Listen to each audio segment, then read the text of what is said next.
Hello student. तो आज हम लोग शुरू करते हैं अपना अगला टॉपिक जो क्या potential energy of a spring. अब बात है कि स्प्रिंग तो हम सब देखें, स्प्रिंग क्या होता है, कैसे होती है स्प्रिंग? ऐसे तो कुछ होती है।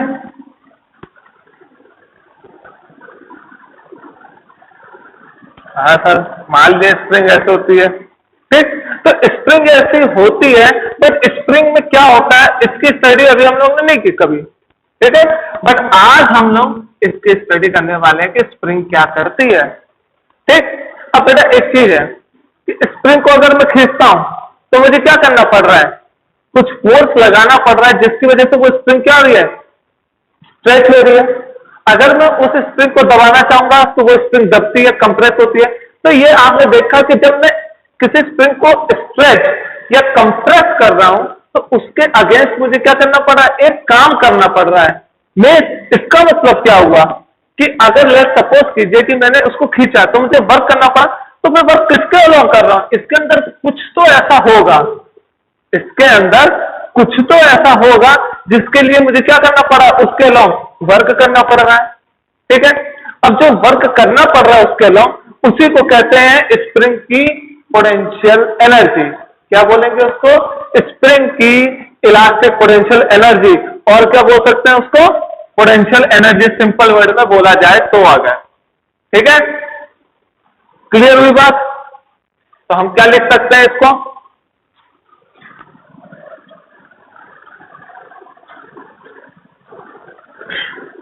तो हम क्या लिख सकते हैं,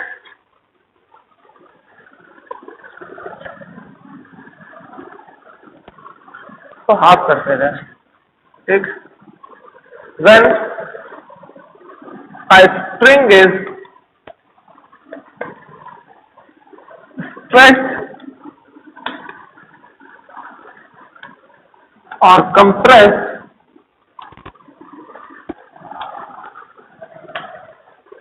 when a spring is stretched or compressed, a definite amount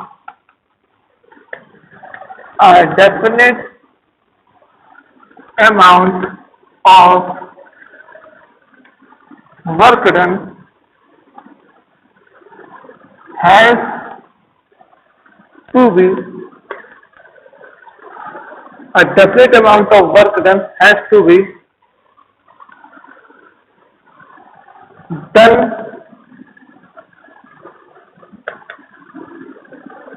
against, क्या है एक बार फिर से देख लें, when a spring is stretched or compressed, a definite amount of work has to be done against the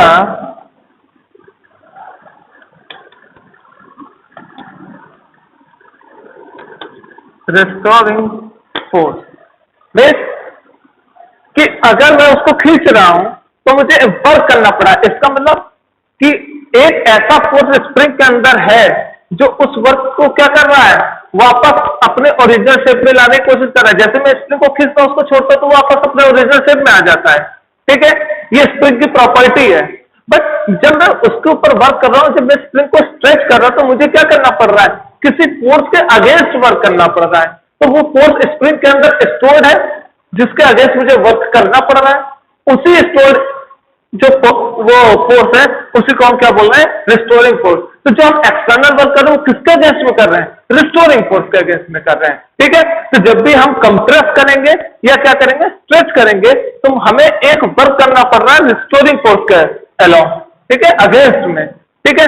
तो ऐसे जब मैं वर्क डन की बात कर रहा हूं तो वर्क मुझे रिस्टोरिंग फोर्स के अलोंग करना पड़ रहा है, और जब मैं रिस्टोरिंग फोर्स के अलोंग वर्क करूंगा तो क्या होगा कि जो ये वर्क किया,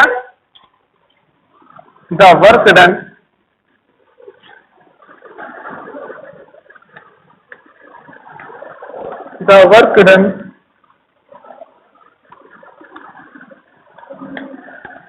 is stored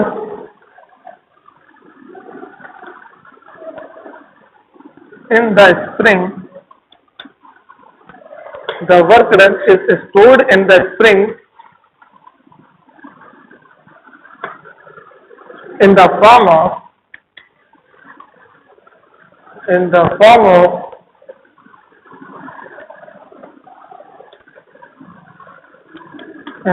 of potential energy। किस फॉर्म में वो वर्क रहा है? जो हम वर्क कर रहे हैं स्प्रिंग में रिस्टोरिंग फोर्स का गया, तो वो वर्क किस तरह स्प्रिंग में स्टोर हो जाएगा? As a form of potential energy. ठीक है, और ऐसे पोटेंशियल एनर्जी को हम क्या बोलते हैं बेटा?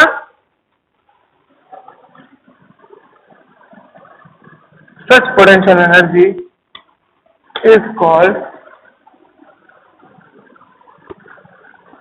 Elastic potential energy.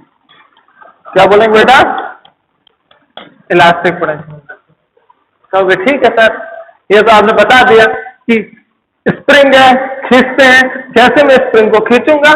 तो उसमें क्या होगा कि एक फोर्स लगेगी, ठीक, और वो फोर्स कैसे होगी?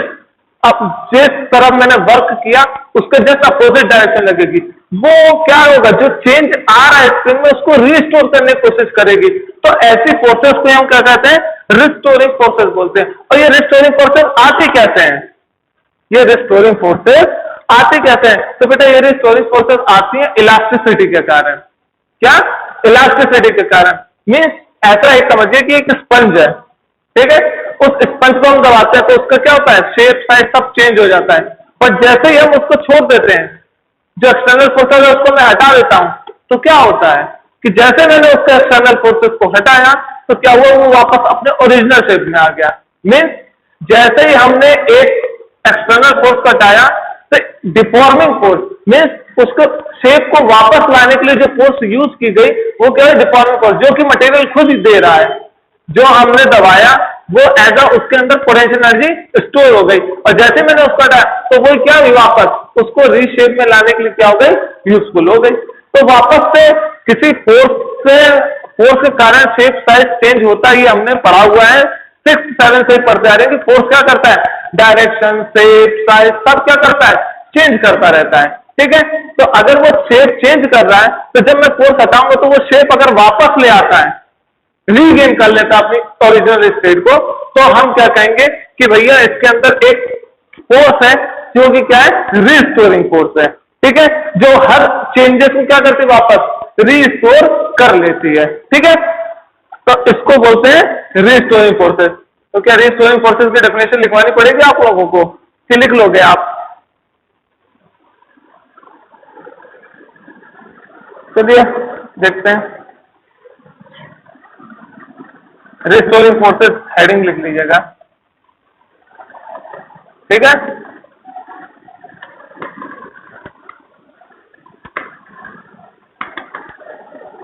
When a body is stressed or compressed,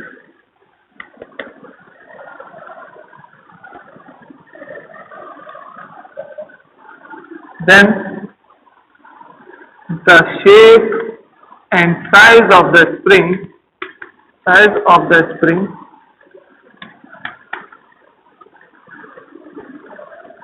changes.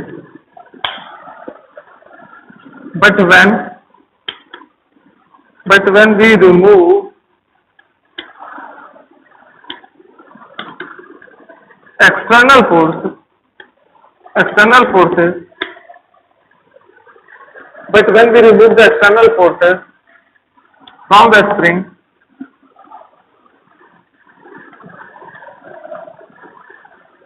then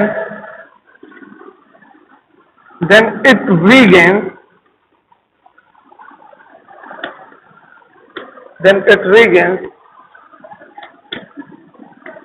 its original shape and size. ठीक, on the account of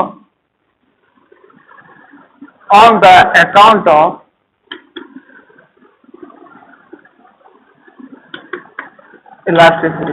बेटे जब मैं उसकी बात करूंगा thermal properties, mechanical properties of solid, तब मैं ये इलास्टिसिटी के बारे में बात करूंगा कि इलास्टिसिटी एग्जैक्ट में होती क्या है। बस ये समझ लीजिए कि जैसे एक्सटर्नल फोर्स लगाया तो क्या हुआ किसी भी बॉडी का शेप साइज चेंज हो सकता है, और वो शेप साइज चेंज हो गया और जैसे मैंने उसको रिमूव किया, वो डिफॉर्मिंग फोर्स जैसे मैंने हटाई, तो क्या हुआ, वो अपने वापस ओरिजिनल स्टेट में आ जाता है, ओरिजिनल शेप और साइज में आ जाता है। तो ऐसी प्रॉपर्टी ही को क्या कहते हैं, इलास्टिसिटी बोला जाता है। ठीक है, ये ओवरऑल मोटा मोटा बता रहा हूं, एग्जैक्ट ये नहीं है, मैं पहले वापस बोल दे रहा हूं कि मोटा मोटा मैं आपको बता रहा हूं, ओवरव्यू दे रहा हूं। ठीक, तो इलास्टिसिटी के बारे में आपको मोटा मोटा मालूम पड़ गया हुआ आई थिंक। तो अब बात करते क्या है, when a body is stretched और compressed then the shape and size of the spring changes, but we remove the external forces from the spring then it regains its original shape size on the account of elasticity. ठीक, so the force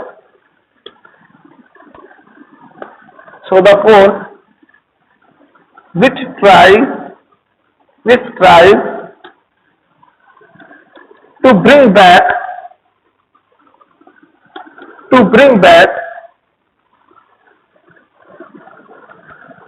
the original state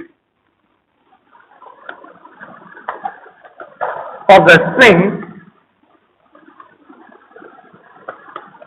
is called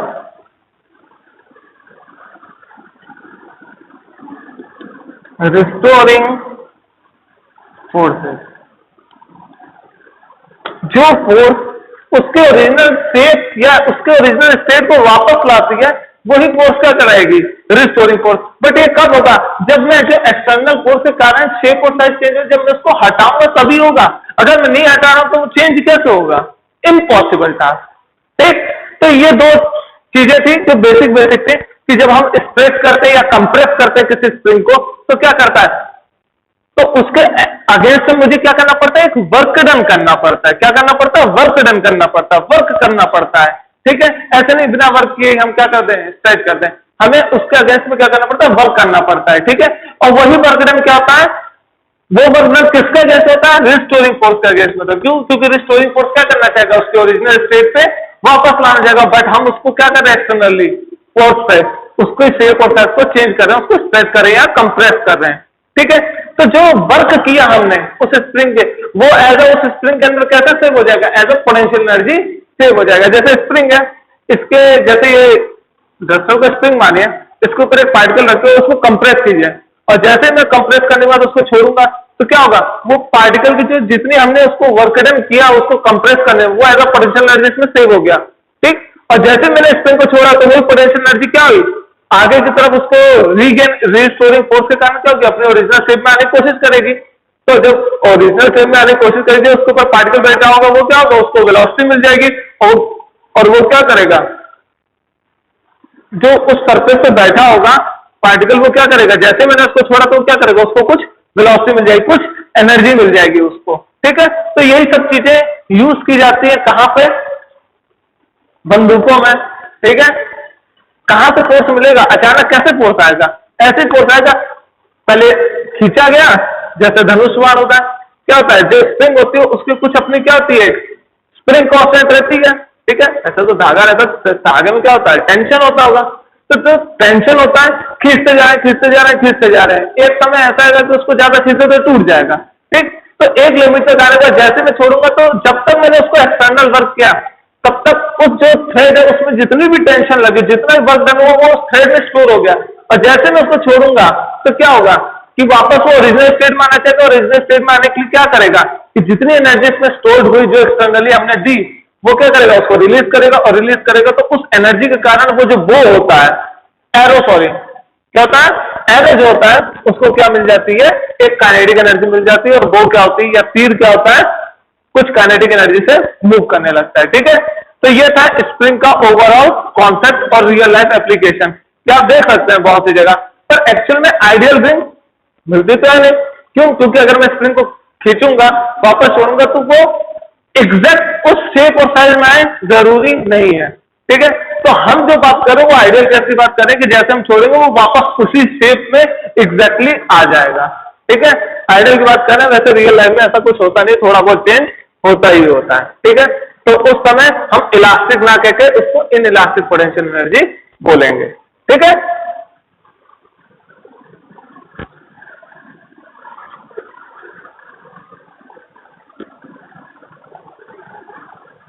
elasticity की बेटा बात करेंगे कब? Gravitation के बाद।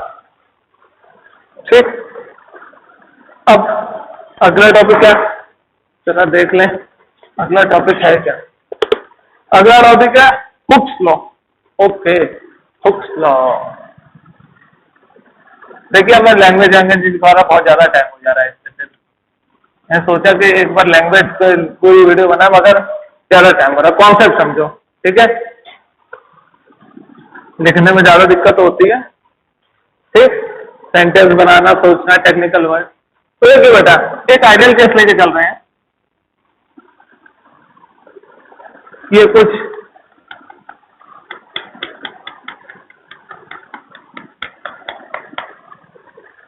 एक rigid wall है, ठीक है, ये फ्लोर है। यहां पे मैंने स्प्रिंग को क्या किया, टाई किया,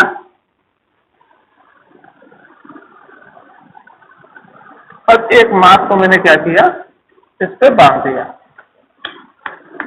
ये इसकी X is equal to 0 position है। मीन्स जब मैंने इस बॉक्स को बांधा, इस पर कोई भी फोर्स नहीं अभी लगाया, अभी इस पर कोई भी फोर्स नहीं लगाया गया। अब अगर इस पर कोई फोर्स नहीं लगाया गया है तो इसका मतलब क्या हुआ, अभी इसके अंदर पोटेंशियल एनर्जी कुछ भी नहीं है। ठीक है, जैसे वैसे पड़ा हुआ है। ठीक, इसी को कहते हैं इसके इक्विलिब्रियम स्टेट। क्या बोलते हैं? इक्विलिब्रियम स्टेट या इक्विलिब्रियम कंडीशन। ठीक, इस केस में क्या होता है कि देखिए, जब मैंने कोई एनर्जी फोर्स ही नहीं लगाया, जो वर्क ही नहीं किया, तो इसके अंदर पोटेंशियल एनर्जी कहां से होगी? और तो यहां पे जो पोटेंशियल एनर्जी होती है इसकी, वो क्या होती है? या हमें मालूम है कि जो पोटेंशियल एनर्जी थी वो काइनेटिक एनर्जी में क्या हो जाती है, कन्वर्ट हो जाती है। तो यहाँ पे उसकी जो पोटेंशियल एनर्जी है, वैसे एक्चुअल में देखा जाए तो यहाँ पे पोटेंशियल एनर्जी का रोल ही नहीं रहेगा, क्योंकि हम तो वेलोसिटी की बात करेंगे। बट जब टोटल एनर्जी की बात करेंगे तो वहां पे तो पोटेंशियल कंसीडर करना पड़ेगा। तो बेटा देखो यहाँ पे क्या है कि यहाँ पे जो पोटेंशियल एनर्जी, क्योंकि इसके अंदर जो स्टोर होगी वो तो पोटेंशियल एनर्जी होगी, और जो इस मास को वेलोसिटी मिलेगी वो उसकी काइनेटिक एनर्जी होगी। ठीक है, हमें मालूम है कि कंजर्वेशन ऑफ एनर्जी में क्या मालूम किया कि काइनेटिक एनर्जी पोटेंशियल एनर्जी और पोटेंशियल एनर्जी काइनेटिक एनर्जी में कन्वर्ट होती रहती है। तो यहां पे बेटा इक्विलिब्रियम में क्या है कि जो हमारा Vx है उसकी पोटेंशियल क्या है, 0 है। ठीक है, इस समय इस स्प्रिंग पे कोई भी फोर्स नहीं लग रहा, कोई वर्क नहीं लग रहा, तो इसलिए इस पे कभी कोई पोटेंशियल एनर्जी स्टोर नहीं हुई है। ठीक है सर, अब क्या करते हैं,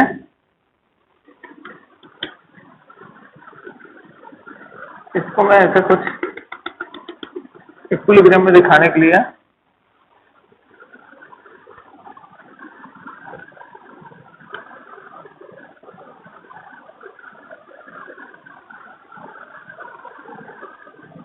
इसको थोड़ा और क्लियर बना दूं मैं। ठीक, ज्यादा बड़ी स्प्रिंग हो जाएगी, स्प्रिंग सेम रहने पे इसको इलॉन्गेट कर देते हैं।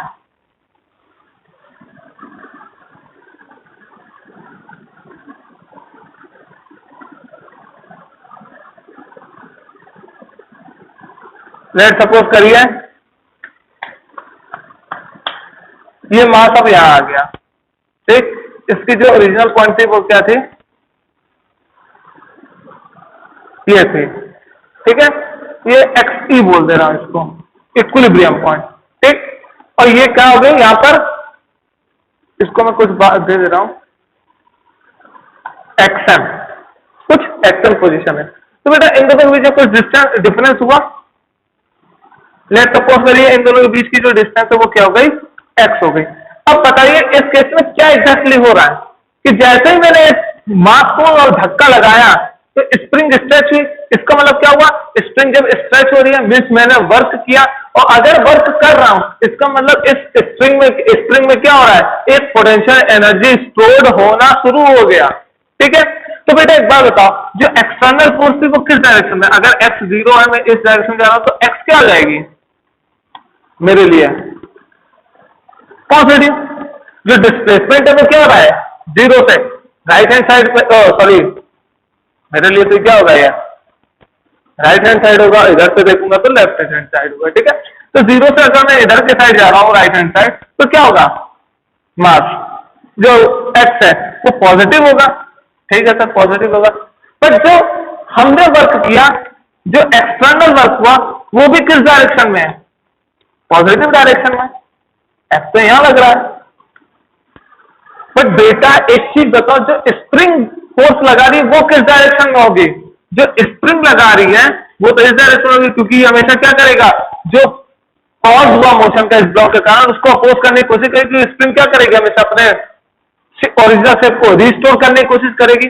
तो जैसे जैसे हम स्प्रिंग को स्ट्रेच करते हैं तो वो एक रिस्टोरिंग फोर्स लगाती है। तो मैं एफ डिनोट कर रहा हूं और इस एफ को मैं बोलता हूं स्प्रिंग फोर्स। क्या बात कर रहा हूं मैं? स्प्रिंग फोर्स की बात कर रहा हूं। तो अभी मैं एक्सटर्नल की बात नहीं कर रहा, एक्सटर्नल अभी छोड़ दो, एक्सटर्नल की बात अभी नहीं करते। तो यहां पे देखो, तो जो एफ है वो एक्चुअल में क्या है, नेगेटिव डायरेक्शन में, इस डायरेक्शन में, और एक्स क्या हमारा पॉजिटिव। ये कौन सी चीज है कि जब डिस्प्लेसमेंट पॉजिटिव हो रहा है तो फोर्स नेगेटिव हो रहा है। चलो अब एक और केस देखते हैं। अब एक और केस ये देखते हैं, यहां बता दे रहा हूं, ठीक है बेटा। एक चीज याद रखना कि यहां पे मैं फ्रिक्शन कंसीडर नहीं कर रहा हूं, ये जो प्लेन है बहुत स्मूथ है, ठीक है, फ्रिक्शन कंसीडर नहीं कर रहा हूं, पहले बोल दे रहा हूं, बार बार नहीं बोलूंगा। इसको क्या किया, कंप्रेस करके यहां ले आए। तो ये इसकी ओरिजिनल लेंथ थी जो एक्सी थी, ठीक, और ये जो पोजीशन है इसको मैं क्या बोल दूं, एक्स सी बोल दूं या एक्स एम बोल दूं, एक्स माइनस एम बोल दूं, क्योंकि जीरो से इस डायरेक्शन में आएंगे तो क्या होगा, पोजीशन नेगेटिव होगी, ठीक है। तो एक्स सी बोल दे रहा हूं, कोई दिक्कत नहीं होनी चाहिए आप लोगों को, ठीक है। और इन दोनों के बीच की जो डिस्टेंस होगी वो भी क्या होगी, सपोज कर लो एक्स होगी, मान लो एक्स होगी। तो बेटा इस कंडीशन में जो हमारा फोर्स है, वर्क तो हम ऑन द सिस्टम कर रहे हैं ना, work is on the system. Displacement जो ये ब्लॉक है वो किस डायरेक्शन में मूव कर रहा है, इस डायरेक्शन में, ठीक है सर।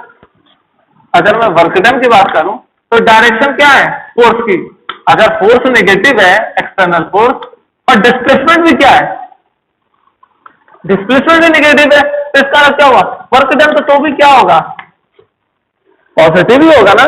तो जो एक्सटर्नल वर्क डन है, क्या जो एक्सटर्नल वर्क डन है, यहां पे भी क्या है,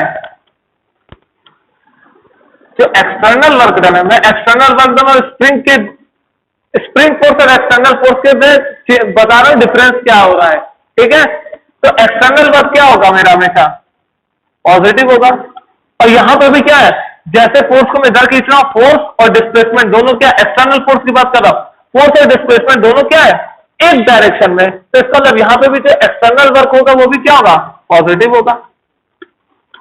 जो एक्सटर्नल वर्क होगा वो भी हमारा क्या होगा, पॉजिटिव होगा। बट एक्सटर्नल वर्क तो हम बात ही नहीं करेंगे, हमें तो बात करनी है स्प्रिंग के, स्प्रिंग ने कितना वर्क किया, स्प्रिंग के अंदर कितना पोटेंशियल एनर्जी स्टोर हो रहा है। तो बेटा एक बात बताओ, यहां पे जब मैंने इसको इस डायरेक्शन में मूव किया तो मेरा जो एक्स था वो क्या हो गया, नेगेटिव। अब बेटा मैं स्प्रिंग को क्या कर रहा हूं, दबा रहा हूं, तो स्प्रिंग मुझे क्या करेगा, बाहर की तरफ फेरने की कोशिश करेगा, अपने ओरिजिनल स्टेट में वापस आने की कोशिश करेगा। तो स्प्रिंग की डायरेक्शन किधर होगी, फोर्स की, एफएस की पॉजिटिव डायरेक्शन में, मीन्स एफएस की डायरेक्शन क्या होगी, पॉजिटिव। अब बेटा यहां से आप केवल ये कंसीडर करो, सिंपल जो केस को बोल रहा हूं, हमें अभी एक्सटर्नल वर्क छोड़ दो, अभी एक्सटर्नल वर्क कुछ नहीं है, स्प्रिंग फोर्स और मैं एक्स की बात कर रहा हूं, स्प्रिंग फोर्स और एक्स की बात कर रहा हूं। बेटा जब एक्स पॉजिटिव है, जब मैं एक्सटेंड कर रहा हूं, मैं जब स्प्रिंग को खींच रहा हूं तो उस समय एक्स मेरा डिस्प्लेसमेंट जो वो पॉजिटिव है, बट जो स्प्रिंग फोर्स है वो किस डायरेक्शन में है, अपने ओरिजिनल शेप में लाने की कोशिश कर रहा है। तो एक्स के एफ किस डायरेक्शन में है, नेगेटिव डायरेक्शन में। मीन्स जब एक्स पॉजिटिव था तो एफ क्या है, नेगेटिव, ठीक है। बट बेटा जब मैंने इसको कंप्रेस किया तो स्प्रिंग मुझे बाहर की तरफ फेरने की कोशिश करेगा। मीन्स कि जो एक्स है मेरा, अगर वो नेगेटिव हुआ तो मेरा जो एफ है वो क्या हो रहा है, पॉजिटिव हुआ। तो बेटा ये कौन सी बला है, ये एक्सपेरिमेंटली हम देख रहे हैं कि ये तो प्रॉपर्टी है स्प्रिंग की। तो यहां से हुक ने एक रिलेशन निकाला और वो रिलेशन क्या था कि जो एफ है जो फोर्स है वो डायरेक्टली प्रोपोर्शनल क्या है, नेगेटिव ऑफ एक्स। मीन्स अगर x पॉजिटिव है तो फोर्स नेगेटिव, अगर x को पॉजिटिव रखूंगा तो नेगेटिव साइन क्या कर देगा, आपको नेगेटिव वैल्यू देगा। पर जैसे मैं आपको नेगेटिव रखूंगा तो नेगेटिव नेगेटिव पॉजिटिव हो जाएगा, तो मेरा एफ क्या होगा, पॉजिटिव हो जाएगा। तो यही था हमारा हुक्स लॉ, यही हमारा क्या था, हुक्स लॉ। इसी को कहते हैं मैथमेटिकली हुक्स लॉ। ठीक है, तो जैसे जैसे डिस्प्लेसमेंट होती है उसके जस्ट अपोजिट डायरेक्शन में क्या होता है, एक रिस्टोरिंग फोर्स एक्ट करती है स्प्रिंग, जिसके कारण हुक्स ने क्या किया, ये नेगेटिव साइन दिया। ठीक है, अब बेटा अब हमें तो मालूम है कि प्रोपोर्शनलिटी साइन हटाएंगे तो एक कांस्टेंट आता है, तो वो कांस्टेंट है के। ठीक है, और इस के की बहुत ज्यादा डिमांड से चलती है लगभग कि बेटा ये जो के है इसको बोलते हैं स्प्रिंग कांस्टेंट। क्या बोलते हैं, स्प्रिंग कांस्टेंट। ठीक है सर, क्या नया बता दिया, कांस्टेंट होता है बस स्प्रिंग लगा दिया। बेटा जो इसकी यूनिट होती है वो क्या होती है, न्यूटन मीटर इनवर्स। सर ये कौन सी बात बता दी, ये न्यूटन होती है, एक्स को नीचे लेके जाओगे, मीटर होती है ऊपर जाएगा तो मीटर इनवर्स हो जाएगा। ठीक है, कोई नई बात नहीं। अब नई बात है कि इसको डिफाइन कैसे करेंगे, इसको डिफाइन कैसे करेंगे। बेटा एक चीज, अगर मैं जो एक्सटर्नल वर्क होगा स्प्रिंग में, चाहे एक्सटेंशन हो या कंप्रेशन हो, हमेशा एक्सटर्नल वर्क पॉजिटिव होंगे। ये मैं लिख चुका हूं यहां पर ये चीज। ठीक है, एक्सटर्नल वर्क हमेशा पॉजिटिव होंगे, ये चीज याद रखना दिमाग में। फिर ये मत कहना कि सर आपने को कुछ भी नहीं बताया और ऐसे ऐसे करके निकल गए। हुक्स लॉ ने स्प्रिंग फोर्स की बात की थी, एक्सटर्नल वर्क की बात नहीं की थी। तो इसलिए मुझे डिस्प्लेसमेंट और स्प्रिंग फोर्स की स्टडी करनी है, इसलिए मैंने एफएस और डिस्टेंस के बीच में रिलेशन आपको दिखा दिए यहां से। ठीक है, क्लियर हो गया होगा आई वो आप लोगों को। ठीक है,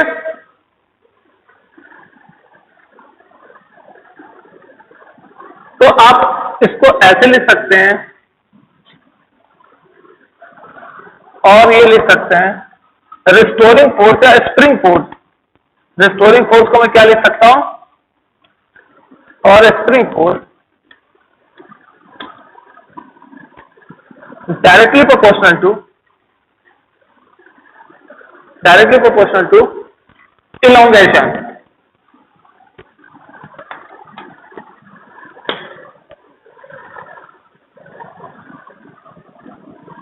अब कहोगे बेटा सर इलोंगेशन क्या होता है, इलोंगेशन बेटा कंप्रेशन और आपका एक्सटेंशन दोनों आ गया। इलोंगेशन मतलब क्या हुआ कि पहले क्या थी स्टेट और बाद में क्या है। ठीक, यहां पे देखोगे तो एक्स नेगेटिव आएगा। ठीक, एक्स नेगेटिव था ना, हाँ यहां पे देखो कंप्रेशन में एक्स नेगेटिव आया, कितना नेगेटिव आया, minus x.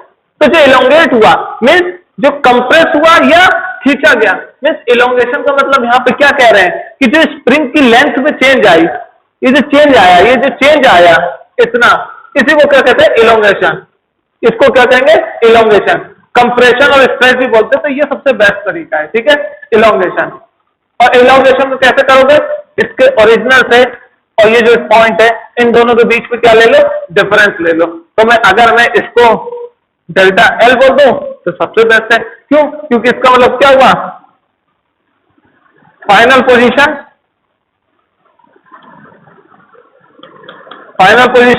Minus initial position.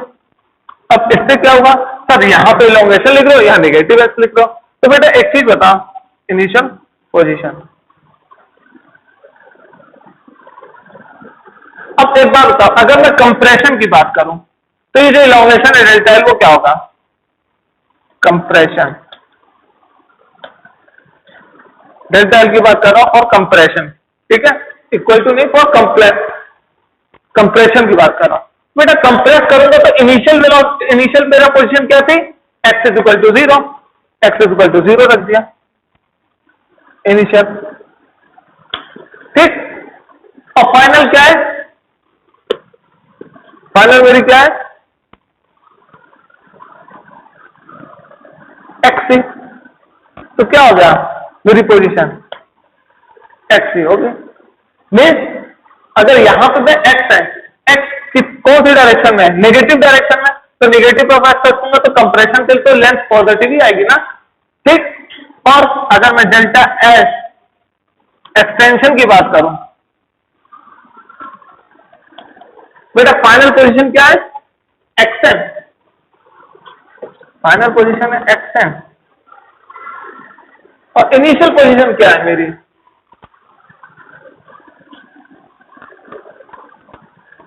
Zero. तो क्या होगा ये,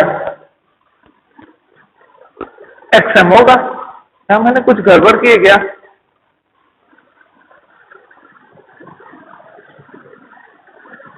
क्या मैंने कुछ गड़बड़ की, जरा एक बार देखना।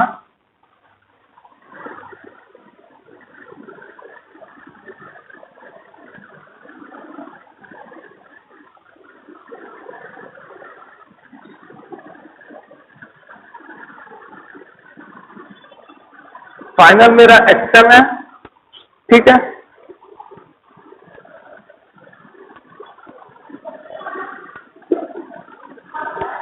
और ये मेरा एक्सएम है।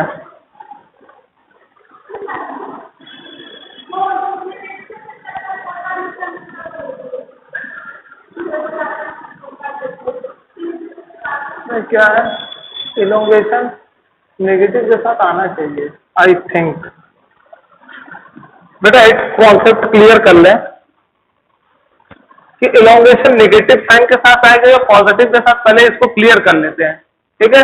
कि इलोंगेशन या सिंपल इलोंगेशन लिखने से काम बन जाएगा या निगेटिव ऑफ इलोंगेशन लिखना पड़ेगा, ठीक है। पहले मैं इसको क्लियर कर लूं।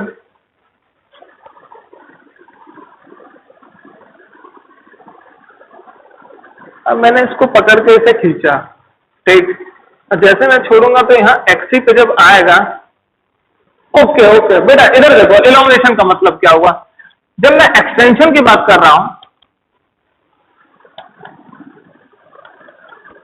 तो जब मैं एक्सटेंशन की बात करूंगा तो एक्सएम क्या मेरा इनिशियल है, ये मैंने खींचा, ठीक। और मुझे फाइनल क्या चाहिए, जैसे मैंने इसको छोड़ा ये यहां पे आ जाए, ठीक है। तो यहां पे जब आएगा तो क्या होगा, फाइनल पोजीशन मेरी क्या है, जीरो, और इनिशियल क्या है, एक्सएम। जब मैंने इसको एक्सटेंड किया हुआ है यहां पर, तो इनिशियल क्या है, एक्सएम, और जैसे मैंने छोड़ा ये यहां पे जब आएगा तो इसका मतलब क्या हुआ, इनिशियल मेरी एक्सएम है और फाइनल मेरी क्या है, एक्सई। यहां पे क्या जगह जीरो, क्यों बेटा, इलोंगेशन का मतलब है चेंज, कि इन दोनों बीच में चेंज कितना। मैंने स्प्रिंग को खींच लिया, जब ये इक्विलिब्रियम कंडीशन में पहुंचेगा उस समय तो जो डिस्टेंस ये ट्रेवल की इक्विलिब्रियम कंडीशन पे, जैसे मैंने इसे छोड़ा ये इक्विलिब्रियम कंडीशन पे पहुंचेगा, उसके बाद मुझे मालूम है कि आगे जाएगा, मुझे आगे का भी नहीं मालूम करना है। मीन जैसे इसने छोड़ा ये इक्विलिब्रियम कंडीशन पे जैसे पहुंचेगा तो वही तो इलोंगेशन था ना, एक्स। तो ये जो एक्स है वो क्या है एक्चुअल में, कि इनिशियल ये थी और फाइनल ये है, तो फाइनल माइनस इनिशियल करोगे तो एक्सटेंशन क्या होगा, माइनस एक्स है, ठीक। और अगर मैं कंप्रेशन की बात करूं,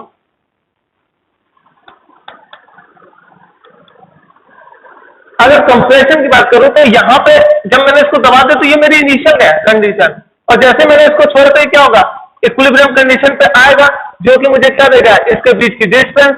तो इक्विलिब्रियम कंडीशन पे जब ये पहुंचेगा तो उस समय क्या होगा, फाइनल क्या है मेरा जीरो और इनिशियल क्या है मेरा एक्स। और ये जो एक्स है ये बेटा क्या है, ये एक्स जो है ये इस जीरो से क्या है, इस डायरेक्शन में, तो मुझे साइन कन्वेंशन लेना पड़ेगा एक्स। तो क्या हो जाएगा, अब यहां से देखो बेटा, कंप्रेशन के लिए जो एक्स है वो नेगेटिव है, कंप्रेशन के लिए एक्स डायरेक्शन में नेगेटिव हो रहा है ना,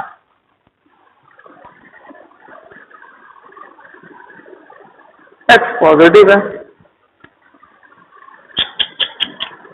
बेटा यहाँ साइन की दिक्कत हो रही है, एक चीज देखो यहाँ पे साइन की दिक्कत हो रही है, और किसी की दिक्कत नहीं है, साइन की दिक्कत हो रही है। साइन की दिक्कत क्यों हो रही है, प्रीवियस वाला ही सही था क्या, एक बार मुझे क्लियर कर लेने दो बेटा। जब फंसोगे तभी तो मजा आएगी,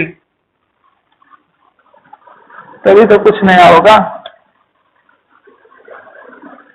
पहले ये इनिशियल था, ये फाइनल था, तो एक्सपेरिमेंट कर रहा हूँ, t इज इक्वल टू 0 को इसको इधर खींचा, इतना एक्सटेंड किया, तो क्या हो गया, फाइनल ये है, और xc मीन्स xc 0 हो गया, xm क्या होगा मेरा,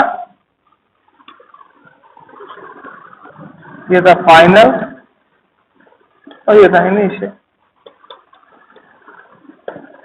और कंप्रेशन में अगर मैं बात करूं,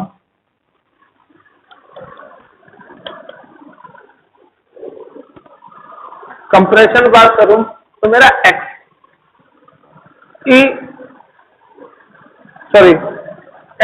माइनस xc, ओरिजिनल से मैंने इसको इधर की साइड किया तो क्या हुआ, xc xc। अब xc क्या है मेरा, नेगेटिव डायरेक्शन में,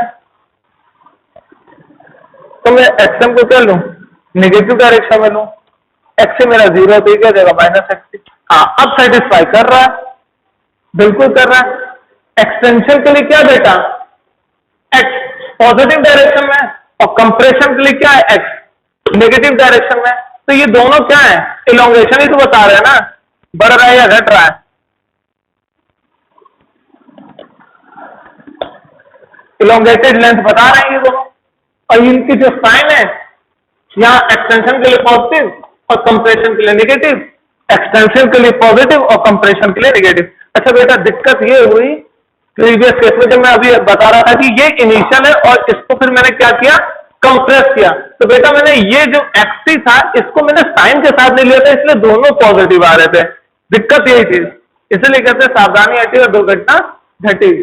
ठीक, तो अब देखिए कंप्रेशन के लिए नेगेटिव है, तो कंप्रेशन के लिए इलोंगेशन नेगेटिव हो गया, एक्सटेंशन के लिए x पॉजिटिव है, एक्सटेंशन के लिए h पॉजिटिव हो गया। इसका मतलब ये हमारा हुक्स लॉ हो गया कि रिस्टोरिंग फोर्स और स्प्रिंग फोर्स जो है, रिस्टोरिंग फोर्स और स्प्रिंग फोर्स जो है वो क्या है, डायरेक्टली प्रोपोर्शनल टू इलोंगेशन, या फाइनल माइनस इनिशियल करेंगे। तो बेटा देखिए ये इनिशियल थी, जब इक्विलिब्रियम कंडीशन पे इनिशियल थी, और मैंने इसको क्या किया, कंप्रेस किया और कुछ डिस्टेंस पे ले आया। तो जो इक्विलिब्रियम से कुछ डिस्टेंस पे लाने के बीच का जो गैप था, यही हमारा कहता है इलोंगेशन। ठीक है, चाहे वो कंप्रेशन हो चाहे एक्सटेंशन हो, यहां से इसको खींचा गया तो ये मेरा इलोंगेशन। ठीक है, और ये जो साइन था ये यहां से मैं देख रहा था कि चेक कर रहा था कि कैसे हमारी थ्योरी गलत हो रही है। ठीक है, मगर अब सही हो गई। ठीक, तो देखो फाइनल क्या है, माइनस xc, सॉरी एक्सटेंशन की बात करें, फाइनल क्या है xm, और इनिशियल क्या है, यहां से ले आएगा xc की वैल्यू क्या है, इक्विलिब्रियम पे 0, तो इसका मतलब xm पॉजिटिव है। कंप्रेशन की बात कर रहे थे, इक्विलिब्रियम पे था इनिशियल, तो इनिशियल xc है माइनस। अब इसको लेफ्ट हैंड साइड में लेके जाया गया तो इसका मतलब क्या हुआ, ये जो डिस्टेंस होगी नेगेटिव में कंसीडर की जाएगी, जो कि क्या होगा minus xc is equal to minus xc होगा, क्योंकि xc तो क्या होता है इक्विलिब्रियम कंडीशन में, xc क्या है इक्विलिब्रियम, और इक्विलिब्रियम पोजीशन क्या माने हम 0। ठीक है, तो ये था आपका हुक्स लॉ के बारे में कि जो रिस्टोरिंग फोर्स और स्प्रिंग फोर्स है वो डायरेक्टली प्रोपोर्शनल टू इलोंगेशन होती है। बट अगर आपको डिस्प्लेसमेंट के बेसिस पे लिखना हो तो यहाँ पे एक नेगेटिव साइन लगाएंगे। क्यों, क्योंकि यहाँ मैंने आपको दिखाया कि स्प्रिंग फोर्स हमेशा डिस्टेंस के अपोजिट वर्क करती है। अगर मैं इसको नेगेटिव लेके जा रहा हूँ डिस्प्लेसमेंट, तो स्प्रिंग फोर्स बाहर लगाएगी, और जैसे ही मैं इसको बाहर की तरफ खींचना फोर्स लगा रहा हूँ या डिस्प्लेसमेंट हो रहा है, तो स्प्रिंग फोर्स अंदर की तरफ जाएगी, इसलिए ये नेगेटिव साइन लगाया जाता है। ठीक है, अब बात करते हैं हम आगे की चीज की, जो क्या थी, हाँ ये के क्या है, के की तो बातें नहीं की, तो बच्चा पार्टी बताओ के क्या है।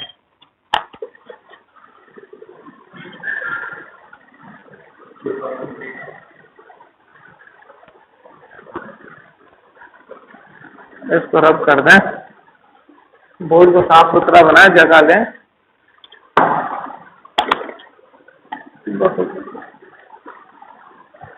बेटा के क्या है, स्प्रिंग कांस्टेंट। इस के को डिफाइन कैसे करेंगे बेटा, हमें मालूम है जो एफ है वो इक्वल टू क्या है माइनस के एक्स।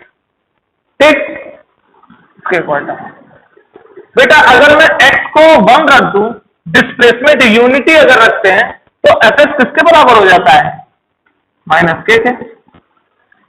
तो यहां पे आप क्या न्यूमेरिकली डिफाइन कर सकते हैं कि स्प्रिंग कांस्टेंट एक्चुअल में होता क्या है? तो स्प्रिंग कांस्टेंट को हम लिख सकते हैं न्यूमेरिकली या mathematically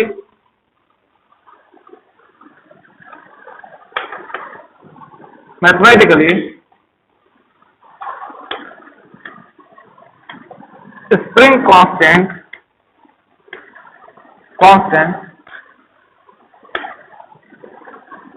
is the force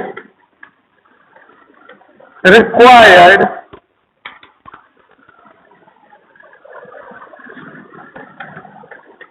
to produce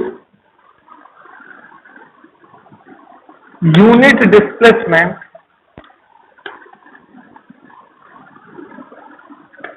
of the spring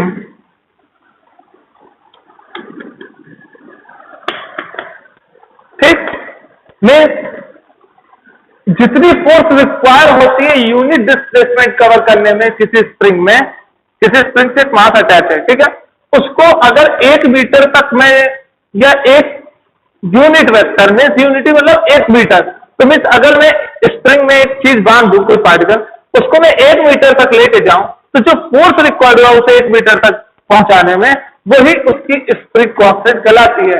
ये न्यूमेरिकली या मैथमेटिकली आप बोल सकते हो कि spring constant is the force required to produce unit displacement of the spring is called spring constant, ठीक है। तो ये थी स्प्रिंग कांस्टेंट के बारे में।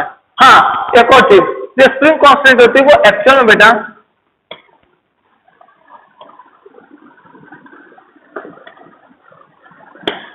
अगर स्प्रिंग कांस्टेंट की बात की जाए तो ये डिपेंड किस किस पे करती हैं? ये डिपेंड करती हैं लेंथ ऑफ द स्प्रिंग पे,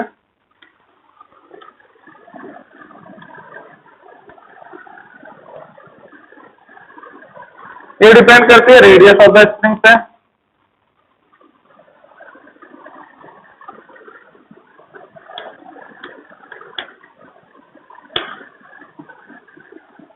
और ये डिपेंड करती हैं मटेरियल ऑफ द स्प्रिंग पे कि किस मटेरियल का बना हुआ है, ठीक है। और ये सब चीजें प्रूव की है एक्सपेरिमेंटली, ठीक है, मटेरियल ऑफ द स्प्रिंग, ये नॉलेज के लिए था। और दूसरी चीज बेटा, अगर किसी के की वैल्यू स्प्रिंग कांस्टेंट की वैल्यू ज्यादा होती है, मीन्स लार्ज होती है, तो वो स्प्रिंग किस कैटेगरी में लाई करेगी, और वही अगर के स्मॉल होता है तो वो किस कैटेगरी में लाई करेगा? सोचिए, पॉज करके सोचिए 5 मिनट। मैं यहां बता दे रहा हूं कि जब के लार्ज होगा तो के लार्ज होने की वजह से फोर्स ज्यादा होगी, तो ऐसी जो स्प्रिंग होती है उसे स्टिफ बोलते हैं, मीन्स कड़ी होती है, वो स्प्रिंग स्मूथ नहीं होती है, ठीक है। एक होती है ना आपके साइकिल की जो स्प्रिंग होती है वो बहुत उसकी स्टिफनेस ज्यादा होती है, इसका मतलब उसका के ज्यादा होता है, ठीक है। उसके लिए लार्ज फोर्स यूज करनी पड़ेगी तब जाके वो स्ट्रेच या कंप्रेस होगी। जो अपने साइकिल की स्ट्रेंथ की जो स्प्रिंग होती है उसकी बात कर रहा हूं मैं, ठीक। और वहीं पे जो आप नॉर्मल स्प्रिंग देते हैं जिसमें पेंडुलम में स्प्रिंग लगा दे, वो एक स्प्रिंग टांग दी हल्की सी, कुछ मटेरियल होगा जो कि बहुत क्या होगा फ्लेक्सिबल टाइप होगा, जिसकी इलास्टिसिटी ज्यादा होगी, टांग भी तुरंत झूलने लग गया स्प्रिंग, तो वो सब स्प्रिंग क्या है सॉफ्ट में आती हैं, ठीक है। जिसको इजिली स्ट्रेच और कंप्रेस कर दिया जाए उसकी के स्मॉल होगी, और जिसको क्या किया जाए बहुत लार्ज फोर्स लगानी पड़े स्ट्रेच उसमें कंप्रेस करने में, तो वो स्ट्रिप स्प्रिंग होती है, मीन्स वो जो कड़क होती है बहुत ज्यादा हार्ड होती है, उनको कंप्रेस करना स्ट्रिप करना बहुत आसान नहीं होता, तो उसके लिए के हमारा क्या हो जाता है लार्ज हो जाता है। तो ये इसकी फिजिकल सिग्निफिकेंस है कि क्या, ठीक है। आपके एनसीईआरटी पढ़िए तो सही, उसमें बहुत बढ़िया बढ़िया चीजें दी हुई हैं, ठीक है। एक एनसीईआरटी और एक रखने का दी रहे, न्यूमेरिकल तो सब लगा लेंगे बेटा, अगर थ्योरी क्लियर होगी तो तब आप सॉल्व न्यूमेरिकल भी समझ सकते हैं, नहीं तो बहुतों को तो सॉल्व न्यूमेरिकल भी नहीं समझ में आता कि हुआ क्या, बस खेला खेल के निकल गए, ठीक। अब बेटा बात करते हैं अगले टॉपिक पे। अब हमारा अगला टॉपिक क्या है तो ये भूल